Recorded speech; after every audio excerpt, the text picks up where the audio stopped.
тамашачыларыбыз, Татарстан Яңа Гасыр телеканалында сез Татарлар тапшыруын карыйсыз. Атна дәвамында сезнең белән мин Роза Әдиятуллина булырмын. Бүген безнең программада 2 ел гына вакыт узса да уңышлары байтак. Дагыстан Республикасыннан Гүлия Садыкова. Таулар, Хәзәр диңгезе. Дагыстан Республикасы табигатьнең иң матур урынында урнашкан дисәк, бер дә ялгыш булмас. Атамасы да җисеменә туры килеп тора. Дагыстан тәрҗемәдә Таулар иле дигән мәгънәгә ия.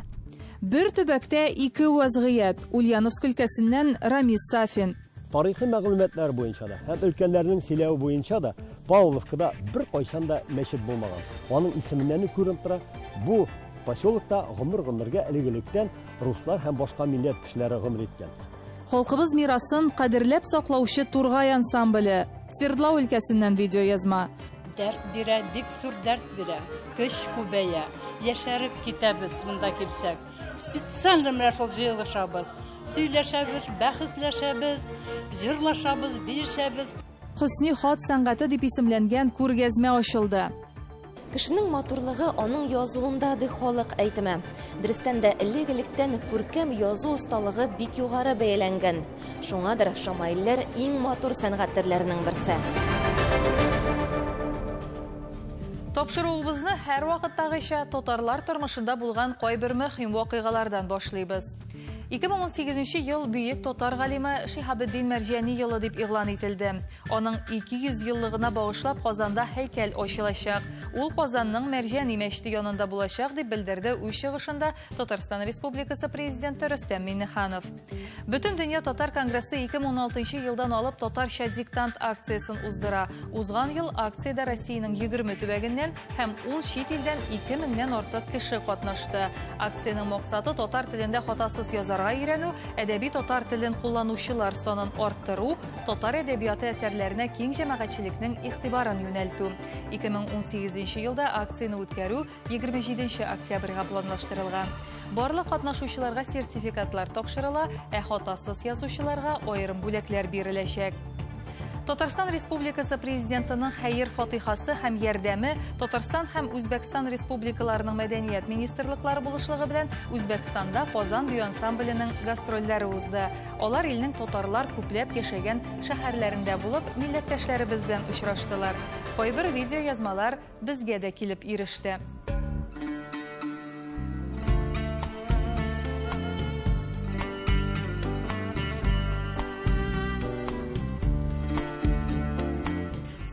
Үзбекстаннан Казанга кайнар сәлам!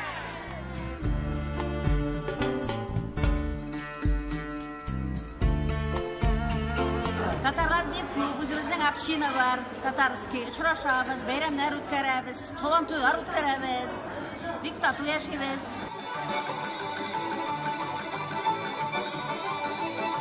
Сезгә бик зур рәхмәт. Рәхмәт безгә килгәнегез өчен. Прямо бик рады.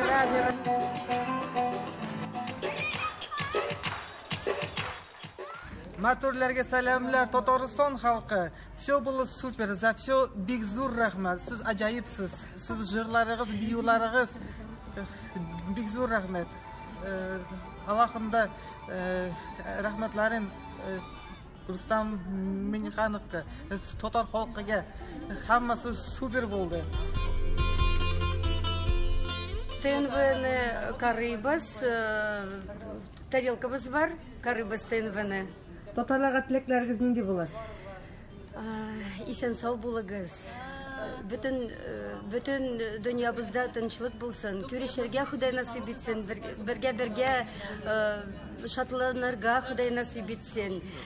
Чирләмәгез. Президентыгызга озын гомер Худай бирсен. Бик зур рәхмәт, шундый яхшы концерт алып килделәр безгә, безнең үзебезнең татарларыбыз.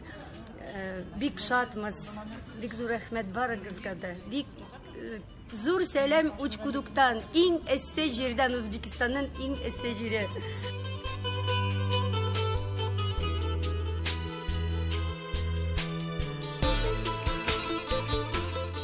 Дагыстан Республикасына булган сәяхәтебез дәвам итә. Бүген без сезне җирле туган тел татар оешмасының эшчәнлеге белән таныштырырбыз.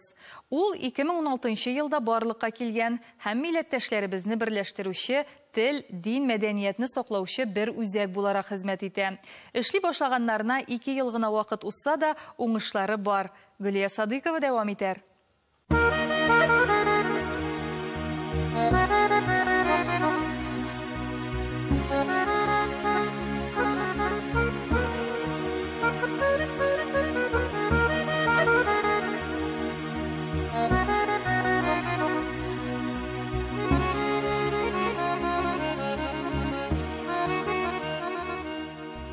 Таулар, Хәзәр диңгезе. Дагыстан Республикасы табигатьнең иң матур урынында урнашкан дисәк, бер дә ялгыш булмас. Атамасы да җисеменә туры килеп тора. Дагыстан тәрҗемәдә таулар иле дигән мәгънәгә ия. Табигать кешеләргә дә тәэсир итми калмаган әлбәттә. Ирек сөючән, ут холыклы, шул ук вакытта бик ярдәмчел, гади, киң күңелле, кунакчыл халык яши биредә. Добро пожаловать, пожалуйста, попробуйте вот айва с айвовой рощи, она очень вкусная. Снизу вот там вот. Салям, Татарстан, безгә килегез. Бу мөхиттә милләттәшләребез дә үзләрен ят итми, җирле халык белән дус, килешеп гомер кичерәләр. Бер-берсенә кунакка йөришәләр, диннәр берлегенең дә тәэсире зур. Башка милләт вәкилләренә татар мәдәнияте белән танышу мөмкинлеге дә бар хәзер. Туган тел татар оешмасы эшләп килә. Аның җитәкчесе Илмира Кадырова Махачкала шәһәрендә туган. Нәсел тамырлары Ульяновск өлкәсенә барып тоташа. Татар рухлы гаиләдә тәрбияләнеп үсәм. Элегрәк милләттәшләребез белән җыелыша идек. Минем дә 1-2 чара оештырганым булды ди ул. Тик бу очрашулар дәвамлы булмый. Инде укып бетереп, төпләнеп эшли башлагач, өстәмә рәвештә ни белән булса да шөгыльләнәсем килде. Һәм шушы юнәлешне башлап җибәрергә булдым ди ул. 2,5 года назад, получается, в марте месяце, меня пригласила к себе на мероприятие Динара Межитова. И тогда в Астрахани Табриз проводил акыл-фабрикасы. В общем, мы посетили это мероприятие. Я увидела там татар, которых не знала до этого, причем татар Северного Кавказа. После этой поездки, в общем, я была с одной девушкой, вот вместе ехали, обратно возвращаясь в поезде, а поезд из Астрахани отправляется в 1:00 ночи в Махачкалу. Мы сели в поезд, но мы не спали, мы начали расписывать мероприятия, что мы будем делать. И первое же, конечно, начали с круга знакомств. Кто у нас вот в окружении есть знакомые татары? Исемлек буенча 6 гына кеше була. Беренче ялларда ук очрашу уздыралар. Тора-бара үзләре хакында бөтен дөнья татар конгрессына хәбәр итәләр. Төрле чараларда катнаша башлыйлар. 1 ел эшләгәннән соң зур бәйрәм кичәсе уздыралар. Бу чарада Милли сәясәт комитеты министры да катнаша. Аларга рәсми теркәлү узарга тәкъдим итә. 2016 елның 27 апреленнән оешма рәсми рәвештә эшли башлый. 3 юнәлеш аерып чыгаралар. Дини, яшьләр, хатын-кызлар бүлеге. Һәрберсенең аерым җаваплы рәисе бар. На всех мероприятиях конгресса, которые проводятся, стараемся принимать участие. Не то, что стараемся, мы принимаем участие. И стараемся, чтобы у нас на эти мероприятия выезжали разные люди тоже. То есть, например, в Аккалфак, по направлению Аккалфак, у нас уже 2 раза принимали участие, там же через год проходит мероприятие, 2 раза принимали тоже наши женщины участие. На религиозный форум в этом году у нас поехало 3 человек. На молодежные мероприятия в этом году был у нас форум всемирной молодежи, у нас полетело 6 человек. Без этих мероприятий, я думаю, мы бы застопорились давным-давно уже здесь. Потому что в этой суете, в своей каждодневной, в обыденности вот этой постоянно закручиваешься. А когда туда выезжаешь, ты получаешь такой заряд бодрости. Элементарно, когда туда приезжаешь и слышишь татарскую речь. Ел башында ук эш планы төзелә. Бу ел зур зал җыеп Агыйдел татар дәүләт ансамблен чакырганнар. Авыр хәлдәге гаиләләргә, сугыш ветераннарына да ярдәм күрсәтәләр. Балалар йортларына баралар. Узган ел алар татар мәдәнияте көннәрен үткәрәләр. Ансамбль оештырып җибәрәләр, костюмнар тектерәләр.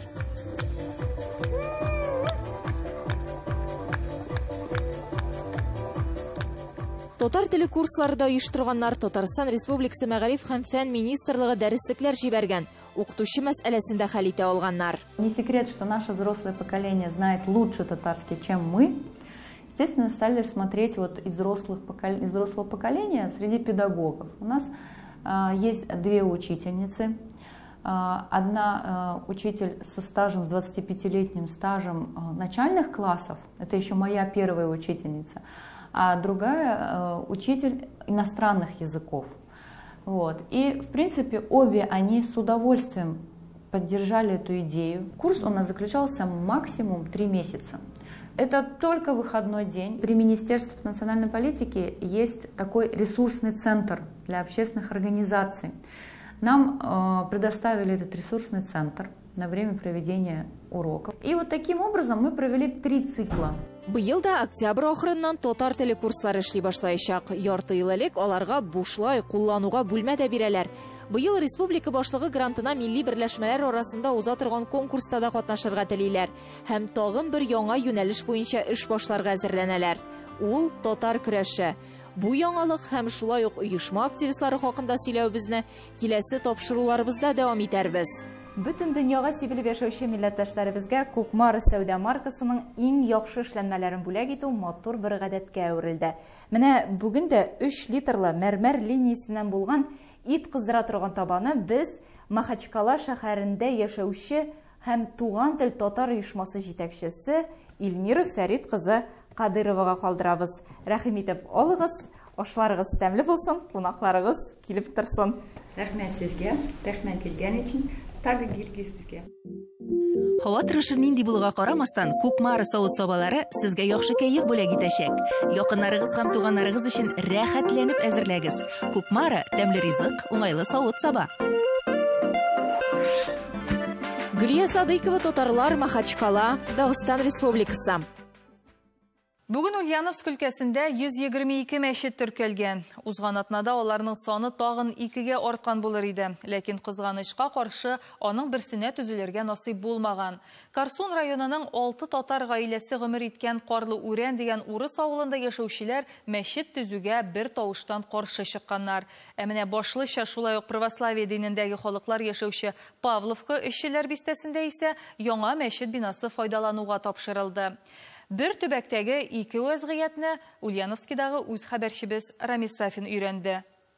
Карсун районындагы әлеге рус авылы Ульян-Саранск ылы юл буена урнашкан. Төзелергә насыйп булмаган әлеге мәчетне дә шушы авылда яшәүче эшмәкәр Мөбарәк Шанугаев башлыча юлда йөрүчеләр, сәфәрдәгеләр өчен булыр дип изге ният белән алынган. Дөрес документлар буенча ул кафедагы намаз уку бүлмәсе дип рәсмиләштерелгән. Чөнки монда Мөбарәк Шанның хәләл кафесы инде 10 елга якын матур гына эшләп килә. Әйтүләренә караганда монда керүче мусафирлар бик күп. Шуңа күрә кайчакта намаз укырга теләүчеләр ни өчендер авыл урамнарындагы кые, су канункалары янына килеп яңарта башлаганнар. Авыл клубында булган җыенда халык бу хакта да зур канәгатьсезлек белән сөйләде. Иртә таңнан рус авыл өстендә азан кычкыруында өнә бетермәүчеләр байтак иде. Молельный пункт, мы не против этого.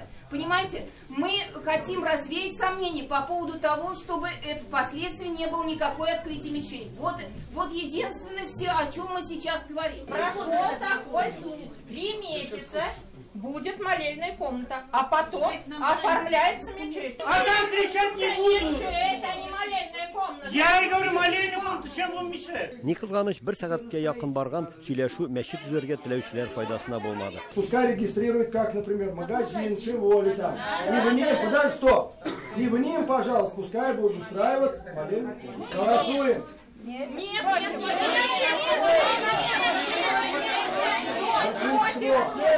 Большинство. Ә менә исеменнән үк күренгәнчә чып-чын рус бистәсе булган Павловкада мәчетне тавыш-тансыз, гаугасыз гына матур итеп төзеп куйганнар. Мондагы татарлар шактый акыллырак һәм зирәгрәк булып чыккан. Мәчет төзер өчен урын бирелүгә алар якын тирәдә яшәүче православие динендәгеләр белән йорт сайын йөреп зур аңлату эшләре алып барганнар. Йорттан йортка йөреп, Аллаһның рәхмәте белән аңлаттык, аңлаштык бер-беребезне. Я вам обещаю, 5 часов, 3 часа утра я не буду на улице говорить. В Павловском районе население многонациональное.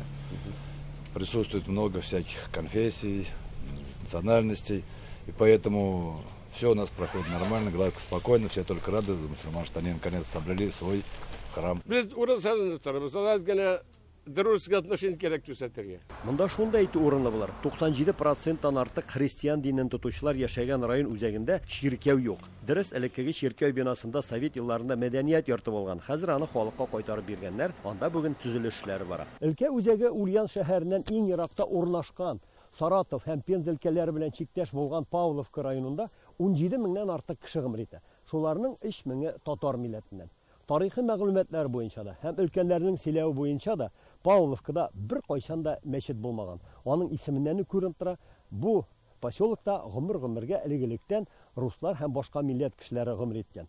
Әмма октябрь айы ул Павловка районы татарлары өчен хәтергә кирип калачак. Бүген биредә мәчет ачыла. Мәчет халыкка чыннан да кирәк булган. Монда яшәүче мөселманнар җомга намазларына һәм гаетләргә шактый еракта урнашкан татар авылларына йөргәннәр. Мәчет кирәк иде. Павловкада мәчет качанда булганы юк. Мөселманнар күбәйде. Шуңа күрә инде Алла йорты кирәк. Алга китеп булса да әйтик, бу көнне бәйрәм истәленә барсы хөрмәтне дә монда килүчеләр үзләре алып килгән. Әлхәмдүлилләх, шөкер, булучыларыбыз бик күп, ярдәмчеләребез бик күп. Үзегез күреп тордыгыз инде. Алланың рәхмәте яусын һәр берисенә. Гыйбадәтханәне ачу бәйрәмендә мәчет төзелешенә ярдәм иткәннәргә, бүгенге бәйрәмне оештыручыларга өлкә мөфтиятының рәхмәт хатлары тапшырылды. Төзелешкә беренче көннән бирле җитәкчелек иткән мәчет имамы Надир хәзрәт күкрәгенә югары мөфтинең Әл-Ислах медален тактылар. Тәкбирләр әйтелеп, тасмалар киселгәннән соң халык әле буяу исе дә бетмәгән изге мәчеткә тәүге тапкыр аяк басты. Аның 3 катта урнашкан зур һәм иркен заллары буйлап уздылар. Бәйрәмгә дип әзерләнгән аш мәҗлесеннән соң яңа мәчетнең зур залында тәүге тапкыр өйлә намазы укылды. Аны өлкә мөфтие Сәүбән хәзрәт Сөләйманов үзе алып барды. Моннан 9 ел элек матур итеп башланган зур эшнең азагы да әнә шулай матур итеп тәмамланды. Каягына барсак та, җәмгыять садаканы бик күп бирде, бик күп. Вот сезнең күз белән әтиек бу мәчет күпме? 120 миллион тора ут. Булай гына тәмин. Мин исәбен хәзер белмим. Исәбен беләм, подвал гына, отделкасы сокольный этажныкы 3 миллион. Тиха гына нине, эшне. Ничек урын кандыраларга, ничек кандыр. Стройматериал, китте. Без җыелышта бер 5-6 кеше иде шул. Шунардан китте башланып. Бергә киңәшләшеп башкарылган эш кенә әнә шулай уңай нәтиҗәләргә китерә шул. Бер төбәкнең 2 районында булган бүгенге вакыйга шуңа ачык мисал. Ульян өлкәсеннән Рамис Сафин, татарлар. Сез татарлар тапшыруын карыйсыз, программабызның 2нче өлешендә. Халкыбыз мирасын кадерләп саклаучы Тургай ансамбле. Свердлов өлкәсеннән видеоязма. Дәрт бирә, бик зур дәрт бирә. Көч күбәя. Яшәреп китәбез монда килсәк. Специально менә шул җыелышабыз. Сөйләшәбез, бәхәсләшәбез, җырлашабыз, биешәбез. Хөсни хат сәнгате дип исемләнгән күргәзмә ачылды. Кешенең матурлыгы аның язуында ди халык әйтеме. Дөрестән дә элек-электән күркәм язу осталыгы бик югары бәяләнгән. Шуңадыр шамаилләр иң матур сәнгать төрләренең берсе.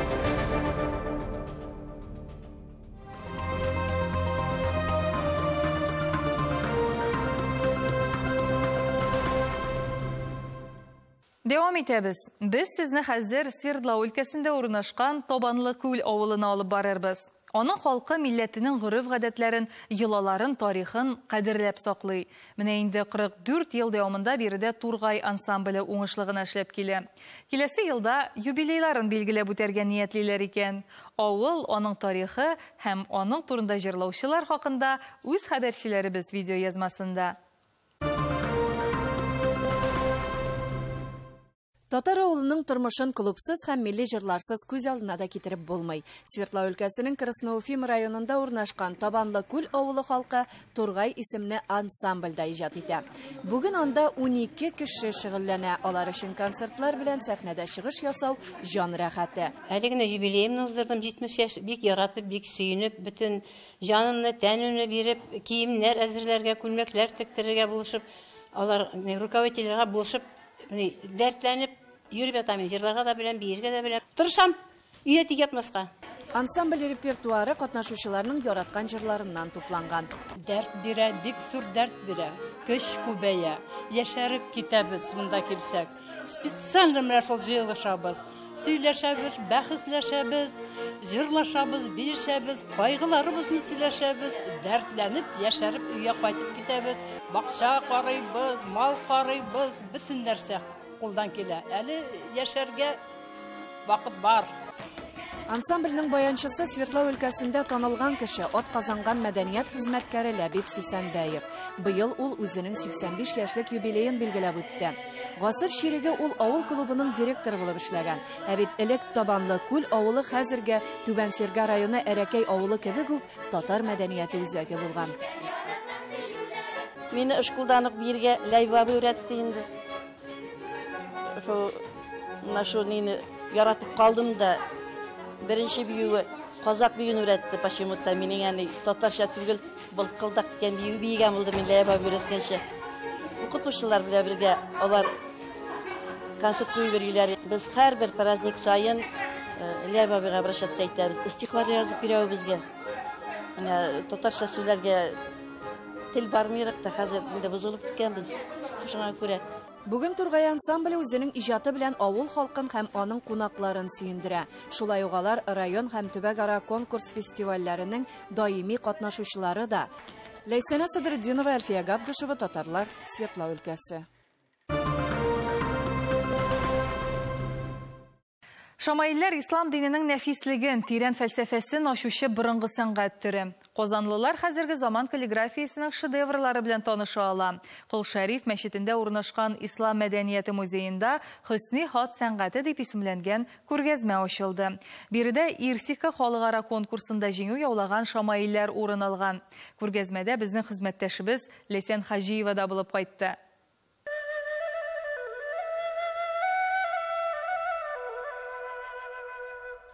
Кешенең матурлыгы аның язуында ди халык әйтеме. Дөрестән дә элек-электән күркәм язу осталыгы бик югары бәяләнгән. Шуңадыр шамаилләр иң матур сәнгать төрләренең берсе. Меңләгән хаттатлар арасыннан сайлап алынган хезмәтләр. Бу мөселман дөньясының төрле илләрендә иҗат итүче авторлар сәнгате. Шамаилләр Сүрия, Мисыр, Иран, Ирак, Төркиядән килгән. Бу хезмәтләр Ирсика ислам тарихын, сәнгатен, мәдәниятен өйрәнү халыкара үзәге оештырган конкурста сайлап алынган. Мөселман дөньясында бик абруйлы бәйге. Гарәп каллиграфиясе сәнгатенең эталонын билгеләүче конкурс дисәктә ялгыш булмас. Hat sergisini, Hüsnat sergisini açıyoruz. İrsika olarak 30 yıldır milletler arası hat müsabakaları tertipliyoruz ve bu hat müsabakalarından derece almış levhalardan levhaları seçerek buraya getirdik ve Kazan'daki müze ile birlikte onları bugün Kazan'daki sanatseverlerin, hüsnü hat sevenlerin beğenisine, dikkatine sunuyoruz. Bunu açmaktan da İrsika olarak biz son derece memnunuz. Каллиграфия сәнгатенә игътибар арта бара. Күргәзмәнең ачылу тантанасында шул хакта сөйләделәр. Бу эшләр төрле жанрларда эшләнгән. Монда хәдисләр бар, пайгамбарыбызның сүзләре, монда Коръән аятлары бар һәм төрле эскиз эшләр дә бар. Бу эшләр башка күргәзмәләрдә, фестивальләрдә югары дәрәҗә, югары бәя алган һәм беренче мәртәбә шундый энциклопедик күргәзмә Казан Кремлендә Ислам мәдәнияте музеенда оештырыла. Каллиграфик композицияләр гарәп язуының төп төрләре белән танышырга мөмкинлек бирә. Монда борынгы куфи, фарсы һәм госманлы язулары да бар. Авторлар традицион кагыйдәләргә нигезләнеп эшләгән. Һәр рассам үз язуын булдыра алу белән кызыклы. Мин инде алар белән элек чыгарылып килгән каталоглар аша таныш идем, кайберләре белән менә яңарак эшләр белән инде 16нчы елны уздырылган күргәзмә эшләре белән менә яңа танышам. Монда бердән төрекләр генә түгел, гарәп илләреннән дә һәм хәтта мөселман булган Балкандагы илләрдән дә катнашучылар күренеп тора. Ирсика җәмгыяте шундый зур эш башкара. Шушы Төркиянең матди байлыгы белән башка илләрдәге хаттатларны да җәлеп итеп, алар өчен бик зур уңайлыклар тудыра. Менә Мен үзем дә баштагы чорымда шул эшләр буенча өйрәндем. Төрле милләт, төрле илләрнең культурасы бер-берсеннән алар бик каты аерылалар һәм инде шушы шамайларны күзәтеп карап йөргәндә күңелдә үзенчәлекле хисләр кала. Һәм инде шуларның иң төп аермасы шунда ки дип уйлыйм мин. Барыбер дәгән безнең татар милләтеннән инде төрки милләтләре, Мисыр милләтләренең инде барыбер дәгән аларның дөнья карашлары, инде дөнья кичерешләре, тормыш кичерешләре барыбер бүтәнчә һәм инде шулар белән якыннан танышу күңелдә уңай тәэсир ясый дип саныйм мин. Хисни хат күргәзмәсе белән декабрь аена кадәр танышырга мөмкин булачак. Ләйсин Хаҗиева, Татарлар, Казан. Дәүләтсез дәил булала уйласаң, милләт дигән миллегеңне җуймасаң, хак кыйблага карап тоткан юлыңда иман хилафлыгыңа юл куймасаң. Танылган шагыйребез Мөхәммәд Мирзаның шигъри юллары белән тапшыруыбызны тәмамлыйбыз. Сау булыгыз.